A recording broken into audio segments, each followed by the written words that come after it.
아마 많은 분들이 은퇴라는 단어만 들어도 여러 감정이 교차할 거예요. 설렘도 있고 불안도 있고 내가 이 다음엔 뭘 해야 할까? 하는 고민이 많죠. 저도 그랬습니다. 63세에 은퇴를 하고 나서야 깨달은 게 있어요. 바로 일 안 하는 게 진짜 인생이다 라는 사실이었죠. 그동안 너무 바쁘게 살아왔잖아요. 매일 출근하고 일에 치이고 스트레스에 시달리면서 이게 내가 원하는 삶일까? 라는 질문조차 할 시간이 없었어요. 그런데 은퇴를 하고 난 뒤 그냥 쉬어도 되는구나. 일이 없어도 내가 존재하는데 문제가 없구나 하는 걸 느끼면서 조금씩 마음이 풀리더라고요. 이 글을 읽는 분들 중에도 은퇴를 앞두고 있거나 이미 은퇴했지만 뭔가 허전하거나 불안한 분들이 많을 거라 생각해요. 일을 안 하면 내 존재의 가치가 떨어지는 건 아닐까? 내가 쓸모 없어지는 건 아닐까? 하는 마음 참 공감합니다. 그래서 오늘은 제 경험과 더불어 전문가들의 인사이트, 그리고 실제로 은퇴 후 행복한 삶을 살고 있는 세 분의 사례를 통해 일 안 하는 삶의 진짜 의미와 가치를 함께 이야기해 보려 합니다. 1. 일 없는 시간, 그동안 놓쳤던 나를 찾는 시간. 많은 사람들이 은퇴 후 삶을 막연히 심심하고 무료할 것이라고 생각합니다. 저도 처음에는 그랬어요. 그런데 막상 일이 끊기고 여유 시간이 생기자 그동안 잊고 지냈던 내 취미, 내 감정, 내 생각들이 서서히 떠올랐어요. 이게 은퇴 후 삶의 가장 큰 선물이라는 걸 알게 됐죠. 전문가들은 은퇴 후에 자기 정체성이 무엇인지 다시 돌아보는 게 중요하다고 말합니다. 직장인 시절에는 내가 무슨 일을 하는 사람이란 타이틀이 정체성을 꽉 채웠지만 은퇴 후엔 그 타이틀이 없어지죠. 그 자리에 내가 어떤 사람인가라는 본질적인 질문이 들어오게 됩니다. 그리고 이 과정에서 자신이 진짜 좋아하는 게 무엇인지, 진짜 관심 있는 게 무엇인지 발견하는 사람들도 많아요. 이를 재정의의 시간이라고 부르는데 이 시간을 어떻게 보내느냐에 따라 은퇴 후 삶의 만족도가 달라진답니다. 일 안 하는 게 진짜 인생이라는 말의 진짜 의미. 일 안 하는 게 진짜 인생이다 라는 말은 단순히 노는 게 좋다는 의미가 아니에요. 여기에는 깊은 의미가 숨어 있습니다. 그동안 우리가 일을 하면서 얼마나 많은 에너지를 쏟았는지, 그 과정에서 얼마나 자기 자신을 잃어버렸는지에 대한 깨달음이죠. 실제로 심리학자들은 과잉 노동이 정신 건강에 미치는 부정적인 영향을 여러 연구를 통해 밝혀냈습니다. 장시간 노동은 스트레스, 우울증, 심지어 신체 질환까지 유발할 수 있죠. 반면 적절한 휴식과 여가, 자신이 진정으로 즐기는 활동에 몰입하는 시간이 삶의 질을 높인다는 것도 분명한 사실입니다.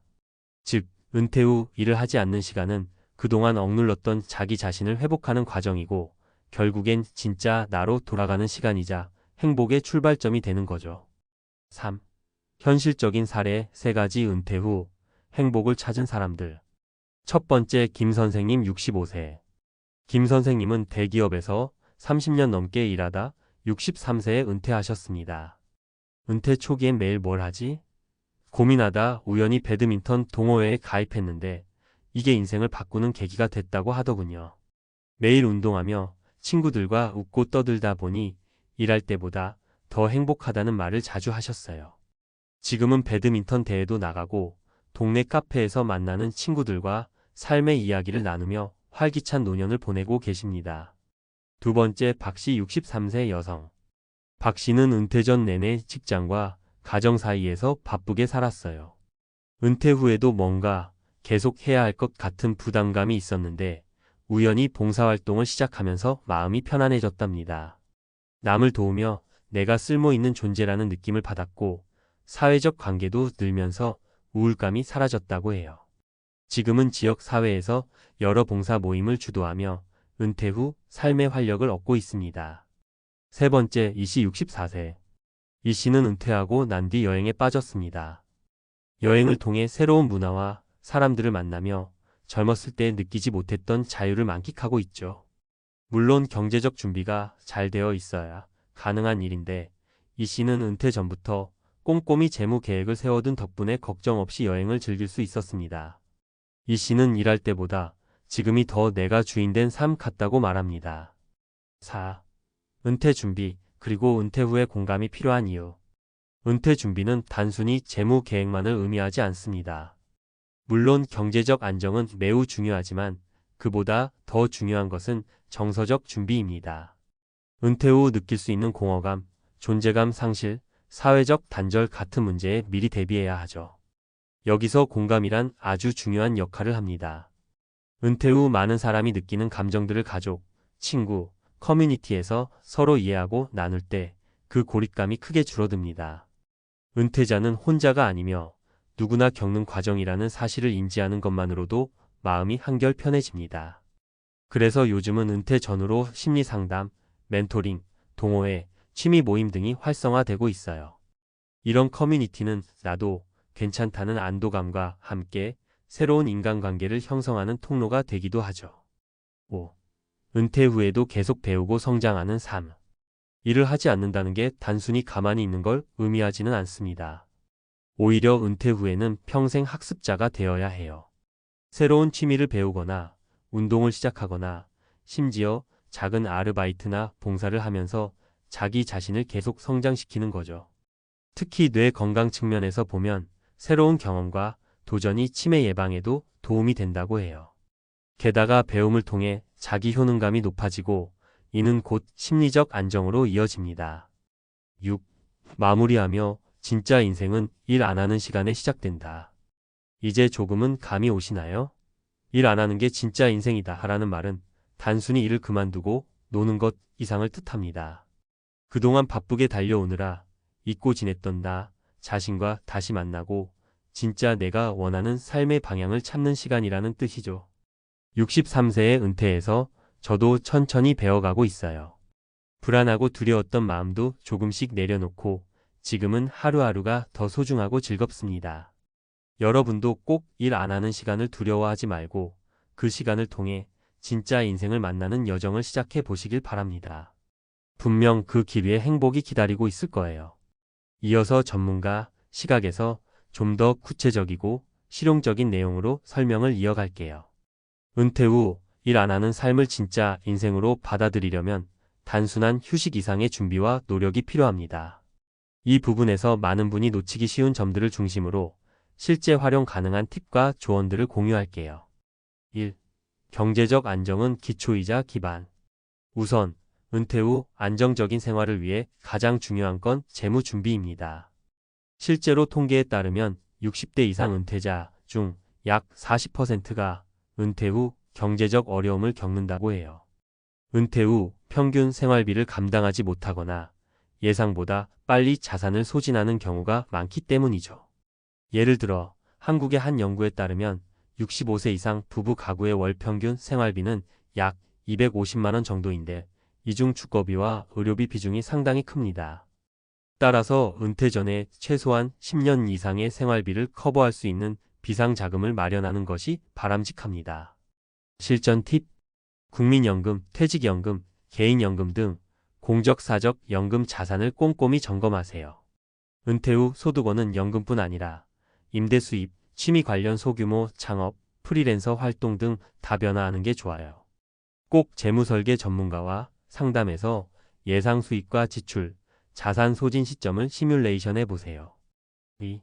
심리적 사회적 준비, 공감과 관계가 핵심.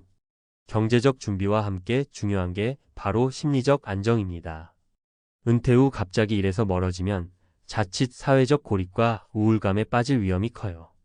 전문가들은 은퇴 전후로 심리 상담, 사회적 네트워크 유지, 새로운 인간관계 형성 등을 적극 권장합니다. 실제로 한 심리학 연구에서는 은퇴 후 적극적으로 커뮤니티 활동에 참여한 그룹이 그렇지 않은 그룹에 비해 우울증 발병률이 30% 이상 낮게 나타났어요. 이것만 봐도 관계 유지가 얼마나 중요한지 알 수 있죠.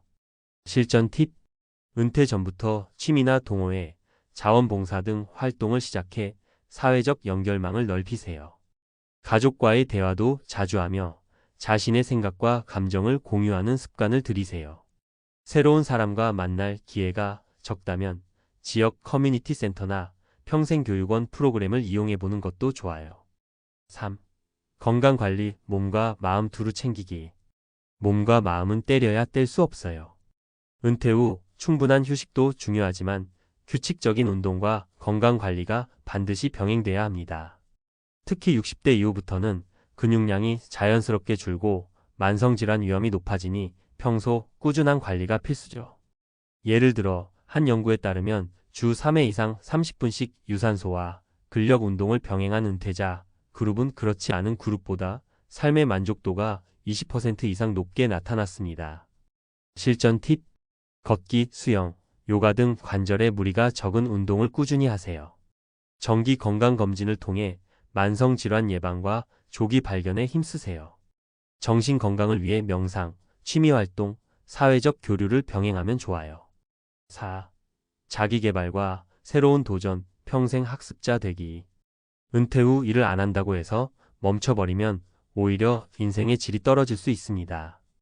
은퇴 이후에는 자발적으로 배우고 도전하는 평생 학습자로 살아가는 게 건강과 행복의 비결이라는 게 전문가들의 공통된 의견입니다. 예컨대 최근 평생교육기관 수강생 중 60대 이상 비중이 꾸준히 증가하고 있고 이들의 만족도 역시 매우 높은 편입니다. 또한 새로운 기술이나 외국어, 예술 분야를 배우는 건 뇌 건강에도 긍정적 영향을 미칩니다. 실전 팁: 지역 평생교육원, 온라인 강의의 유튜브, MOOC를 활용해 관심 분야를 탐색하세요. 새로운 취미를 찾아보거나 기존 취미를 심화하는 것도 좋은 방법입니다. 배움의 과정에서 만나는 사람들과 소통하며 인간관계를 확장하세요. 5. 구체적 사례를 통한 실천 가이드. 사례 1. 재무 준비 미흡으로 어려움을 겪은 A씨. A씨는 은퇴 후 충분한 재무 준비 없이 생활비가 부족해지자 스트레스를 크게 받았습니다. 하지만 재무 상담을 받고 생활비 구조를 재설계하며 소득원을 다변화했죠. 현재는 작은 재능 기반 프리랜서 일을 병행하며 심리적 안정과 경제적 안정을 되찾았습니다. 사례 2. 사회적 단절에 빠진 B씨. B씨는 은퇴 후 혼자 지내면서 우울감을 느꼈지만 지역 도서관 독서 모임에 참여하면서 새로운 친구들을 만나 활력을 얻었습니다. 이후 봉사활동도 시작해 삶의 만족도가 크게 향상됐죠. 사례 3. 건강관리에 성공한 C씨. C씨는 은퇴 후 요가와 수영을 꾸준히 시작했고 정기검진과 건강식단을 병행하며 10년째 건강한 노후를 보내고 있습니다. 매일 아침 산책을 하며 지역 주민들과 소통하는 것도 큰 힘이 됐다고 합니다. 마무리하며 일 안 하는 게 진짜 인생이라는 말이 말 그대로 멈춰라는 뜻은 아닙니다. 오히려 내가 진짜 원하는 삶을 찾아서 그 안에서 건강하고 의미 있게 살아가라는 전문가들의 권유죠. 은퇴는 끝이 아니라 새로운 시작입니다. 경제적 준비, 심리적 안정, 건강관리, 평생학습, 사회적 관계라는 5가지 축을 균형 있게 챙긴다면 일 안 하는 시간도 풍요롭고 행복하게 만들 수 있어요. 물론 시행착오도 있을 테지만 그 과정에서 자신에게 맞는 방식과 속도를 찾아가는 게 가장 중요합니다. 누구나 공감하는 모두가 행복해질 수 있는 은퇴 후 삶을 응원합니다.